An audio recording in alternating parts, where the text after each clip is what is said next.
Olá, amigos e amigas da Inova Educação. Sejam todos muito bem-vindos a esse curso mais que especial preparado para você, denominado O Agravo de Instrumento na Prática. Um curso que tenta alinhar e busca trazer para você um pouco da teoria e um pouco da prática, de modo que você vai sair daqui compreendendo a estrutura de um agravo de instrumento, compreendendo os entendimentos a respeito de um agravo de instrumento, quando é cabível, quando não é. Questões interessantíssimas que eu quero discutir com você nessa aula aqui na Inova Educação. Queridos, então, sejam todos muito bem-vindos ao curso Agravo de Instrumento na Prática.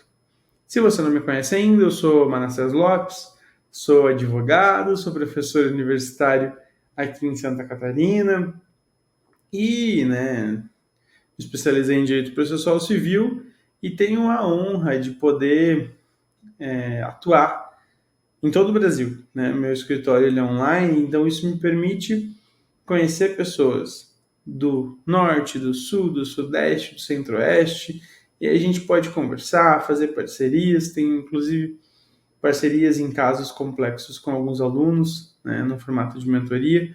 É bem interessante. E tudo isso, meus amigos, a gente cresce, A gente aprende e descobre muitas coisas em conjunto. E aí, obviamente, quero deixar para você também minhas redes de contato. Meu Instagram, @prof.manassés.lopes. Você pode me seguir lá, postar uma foto que está vendo a aula. Com certeza vai ser um prazer conhecer você. E, obviamente, meu site, www.manassés.lopes.com. E lá existe uma barra para você se inscrever. Todo mês, eu e a minha equipe, a gente separa entendimentos jurisprudenciais, questões importantes e envia para vocês num boletim mensal. Então, vale bastante a pena a inscrição. Perfeito, meus amigos. Vamos começar a estudar então? Vamos começar a estudar o agravo de instrumento? Para a gente estudar o agravo de instrumento, é importante que, previamente, nós façamos uma análise do artigo 203, parágrafo 2º do CPC. Porque, veja, aqui nós precisamos conhecer o quê? O conceito de decisão interlocutória. Afinal de contas, como o agravo de instrumento ele é um recurso, é importante que a gente conheça qual é a decisão que o agravo de instrumento ele visa combater. E aí ele visa combater a decisão interlocutória, que é uma decisão, que ela é preferida no curso do processo. Então, é um pronunciamento do juiz realizado no curso do processo que não coloca fim ao processo. Porque, veja, quando a gente vai estudar o conceito de sentença, a gente vai estudar que sentença é a decisão que, resolvendo ou não o mérito, põe fim à fase cognitiva do processo, que é a fase de conhecimento. No caso da decisão interlocutória, é o pronunciamento judicial que não põe fim ao processo. E aí, é uma decisão que decide algo, uma questão incidental no curso do processo. E aí, meus amigos, é importante que nós saibamos que, ainda que essa decisão ela decida uma questão de mérito, ela é uma decisão interlocutória. Se ela não puser fim à fase cognitiva do processo ou por fim à execução. Então, resolveu o mérito, mas não pôs fim ao processo, como é o caso do julgamento parcial de mérito, que é uma decisão interlocutória, veja. Julgou o mérito, mas isso se faz por meio de decisão interlocutória. Logo, não colocando ela fim ao processo, a gente vai estar diante de uma decisão interlocutória que pode ser impugnada por agravo de instrumento. Se a matéria que está sendo discutida, a questão que está sendo discutida naquele processo, estiver no rol do artigo 1015 do CPC.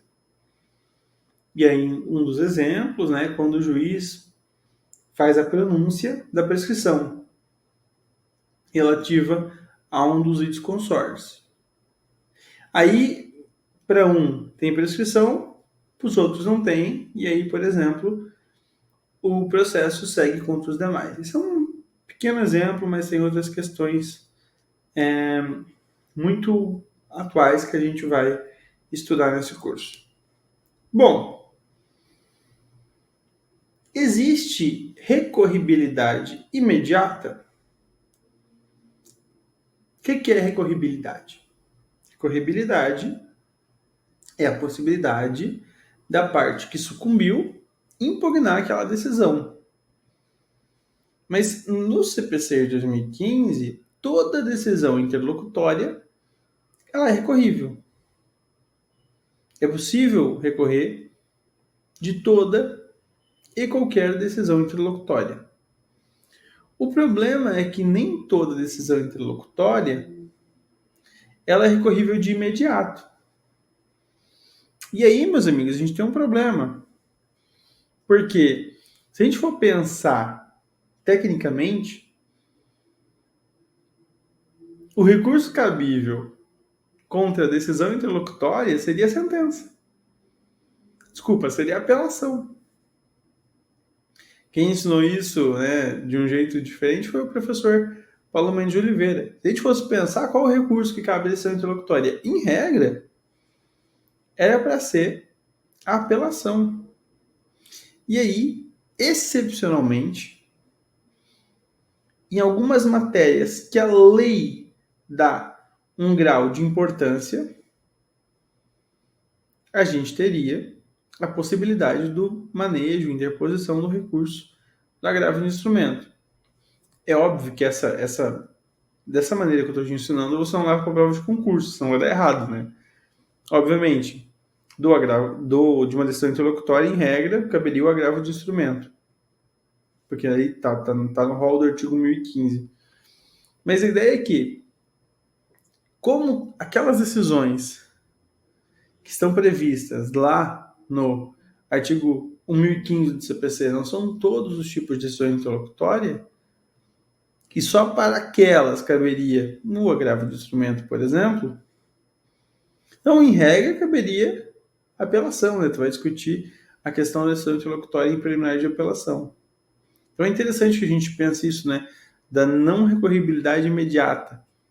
E aí só vai ser recorrível de maneira imediata algumas hipóteses que estão previstas no artigo 1015. E olha que interessante, né, o que eu falei para vocês. Somente as interlocutórias arroladas taxativamente no artigo 1015 do CPC são impugnáveis imediatamente por meio do recurso do agravo de instrumento. E aí, meus amigos, as decisões interlocutórias que não estão previstas no rol do artigo 1015 do CPC, elas podem ser impugnáveis na apelação, né, em preliminar de apelação, ou nas contrarrazões. E aí, obviamente, que o pessoal já deve estar perguntando, né? Não, professor, mas tem um ponto que o senhor não está falando. E a questão da taxatividade mitigada?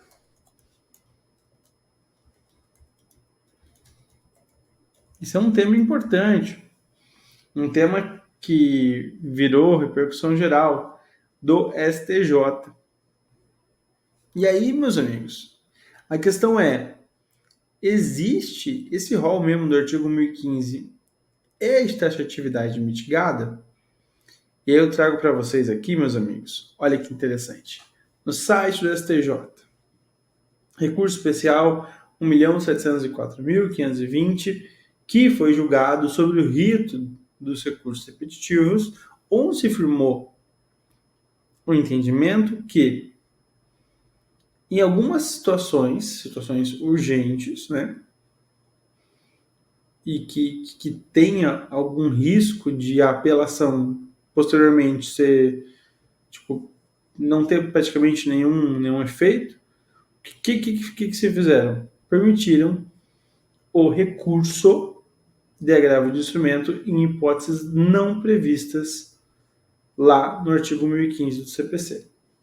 Então, eu recomendo muita leitura. Você vai colocar no Google STJ, taxatividade mitigada, tema 988, e você vai ter esse artigo maravilhoso do STJ explicando a questão da taxatividade mitigada. E aí, olha que interessante, se firmou a seguinte tese, até eu vou aumentar aqui para vocês, que vocês possam ler com clareza, que fala justamente em relação à taxatividade mitigada. O rol do artigo 1015 é de taxatividade mitigada. Por isso, admite a interposição de agravo de instrumento quando verificada a urgência decorrente da inutilidade do julgamento da questão no recurso de apelação. E aí, obviamente, quando o STJ estava julgando esse caso, ele estava julgando a questão da competência absoluta, né? Decisões interlocutórias que versem sobre matéria de competência absoluta, essa matéria pode ser impugnável por meio de agravo de instrumento. Então, esse é um ponto que já foi definido por conta do repetitivo, né? Então, é um ponto que deve ser levado em consideração. Então, é importante que a gente saiba o que, meus amigos? Que, conforme o STJ, tema 988, né? Do STJ, julgado em repetitivo, o rol do artigo 1015 do CPC é de taxatividade mitigada. Perfeito? Importante que vocês saibam disso. Isso, além de cair muito em concurso, também cai em prova da OAB. E é importante que vocês conheçam na prática. Tá bom, meus amigos? Ok. É importante que a gente converse sobre a preclusão também. A preclusão é a perda do direito de você falar no processo, ok? E aí, olha que interessante este ponto. As interlocutórias são recorríveis por agravo de instrumento. Logo, se saiu uma decisão interlocutória, a matéria que está sendo analisada naquela decisão interlocutória, é possível você interpor um agravo de instrumento daquela decisão e você não faz, aquela decisão está sujeita à preclusão. Isso significa o que, meus amigos? Se aquela decisão não for impugnada pelo recurso de agravo de instrumento, a pessoa que teria o direito de impugnar, ela perde esse direito pela preclusão. Por quê? Porque era uma matéria que tinha expressa previsão legal que caberia agravo de instrumento. Se a parte não recorreu, esse é um ônus da parte. Isso significa o quê? Que essas decisões não podem posteriormente vir a ser impugnada lá em preliminar de apelação ou em contra-razões. Por que isso não pode ser feito, né? Porque precluiu. Então, essas decisões não podem ser impugnadas naquela forma do artigo 1009, parágrafo 1º do CPC, né? Se a parte não fez no tempo correto, qual seria o tempo correto? Imediatamente. Por quê? Porque naqueles casos do artigo 1015 tem expressa previsão legal autorizando que a parte impugne a decisão via agravo de instrumento. Se ela não faz, ela perde o direito por meio da preclusão. Então é importante que se saiba disso. Perfeito? E aí, meus amigos? Olha que interessante. Você pode perguntar, e as questões de ordem pública? Elas também estão sujeitas à prescrição? E essa é uma pergunta interessante, e eu vou dizer um motivo pelo qual essa pergunta é interessante. Porque veja, regra geral, quando a gente está estudando as matérias de ordem pública, elas podem ser impugnadas em qualquer grau de jurisdição. Então, não tem problema caso a parte não fale. A questão, meus amigos, é que, olha que interessante, se essa questão de ordem pública ela for decidida, e aí, por exemplo, existe ali um pronunciamento judicial e a parte não impugnou, por exemplo, existia um recurso específico para que a parte impugnasse e ela não impugnou, essa questão, ainda que matéria de ordem pública, está sujeita à preclusão. Olha essa questão aqui, ó, de maneira bem calma para a gente analisar. Cabendo recurso de subida imediata e não interposto, ocorre inexoravelmente a preclusão. E aí, obviamente, quando ocorre a a preclusão, há dois efeitos que necessariamente vão acontecer. O primeiro deles, meus amigos, é que a parte não pode suscitar novamente essa matéria. E aí o fundamento para isso é o artigo 507 do CPC. A parte não pode suscitar novamente essa matéria. E a segunda questão, que é uma questão também de extrema importância, é que, assim como a parte não pode suscitar novamente essa matéria, o juiz também não pode redecidir essa questão. Por quê? Porque tinha uma decisão interlocutória lá atrás que não foi impugnada. Precluiu o direito. Então, a gente tem o quê? Estabilidade da decisão, da relação jurídico-processual. É importante que você saiba isso. Ok? E aí, meus amigos, antes de nós irmos para o intervalo, quero trocar uma ideia com vocês sobre a possibilidade da interposição de um agravo de instrumento contra uma decisão que concedeu ou denegou liminar. E isso é possível. Por quê? Porque quando a pessoa entra com mandado de segurança, ela tem um direito líquido e certo, correto? E aí ela pede uma liminar, ela pede ali que aquele bem da vida, objeto do mandado de segurança, seja imediatamente realizado para ela, entregue para ela, concedido para ela. Mas, se em cognição sumária, o juiz está analisando lá e ele não concede a liminar ou ele denega a liminar, é possível que tal decisão seja impugnada via agravo de instrumento. É plenamente possível. Por quê? Porque a decisão em cognição sumária, no início do processo, em limine litis, né, no começo, na liminar, ela não é uma decisão definitiva. Por quê? Ela não põe fim ao processo. E aí, meus amigos, sendo essa decisão uma decisão interlocutória, ela é passível de impugnação via agravo de instrumento. Ainda que a parte esteja manejando, por exemplo, um mandado de segurança. Isso é plenamente admitido. Perfeito, meus queridos.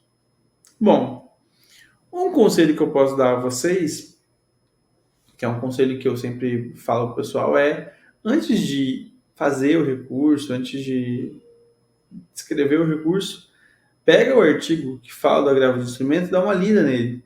Dá uma lida nos dispositivos para você entender e ficar com isso claro na sua mente. Fica muito mais fácil para fazer a peça depois, obviamente.